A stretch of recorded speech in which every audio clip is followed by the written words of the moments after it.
ప్రభుత్వ భూములు ఇస్తామని చెప్పేసి ప్రభుత్వ పెద్దలు చెప్పడం జరిగింది. ఇప్పుడు అదేవిధంగా చౌటుపల్ల పరిసర ప్రాంతాల్లో 2000 నుంచి 2500 ఎకరాల భూమి ఉన్నది. మేము స్వచ్ఛందంగా చూపిస్తూ అంటున్నాం. ఆర్టీఓ గారికి వాళ్ళ రికార్డులో ఉంది, ఎంఆర్ఓ గారి దగ్గర వాళ్ళ రికార్డులో ఉన్నది. వాళ్ళనే మాకు భూమి తీసుకో అని చెప్తున్నాం. లేదు అది కూడా ఏమంటే బహిరంగ రేటు ఏమంటున్నాం. స్వచ్ఛందంగా మీకు అభివృద్ధి కావాలి, అభివృద్ధి ముఖ్యం అనుకుంటే తెలంగాణలో మంచి మణిహారం తెచ్చినా అని చెప్పేసి ప్రభుత్వాలు చెప్పుకుంటున్నటువంటి సందర్భాన్న మా భూములు గుంచుకోవడం అన్యాయం చెప్తున్నాం. అదేవిధంగా ఈ రోజు వచ్చినటువంటి బాధితుల తరఫున కూడా చిన్నకారు సన్నకారు రైతులు ఉన్నారు.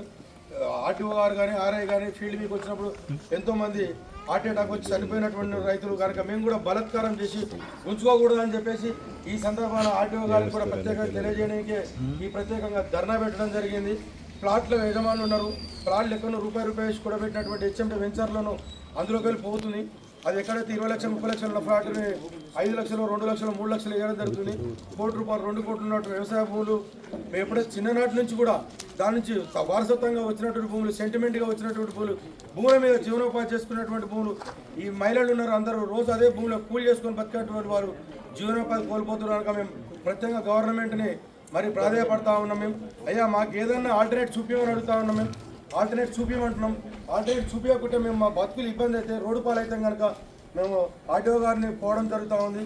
అదేవిధంగా ఇప్పుడు వచ్చినటువంటి ఈ రైతుల తరఫున మేమంతా ఈ ఆర్టీఓ ఆఫీస్ ముందర ధర్నా చేయడం జరుగుతుంది. ఆర్టీఓ గారు వెంటనే స్పందించి దీని మీద ప్రభుత్వాన్ని నివేదిక పంపాలని కోరుతా ఉన్నాం. మార్చాలి క్రిమినల్ అలైన్మెంట్ని వెంటనే, మార్చాలి క్రిమినల్ అలైన్మెంట్ని వెంటనే.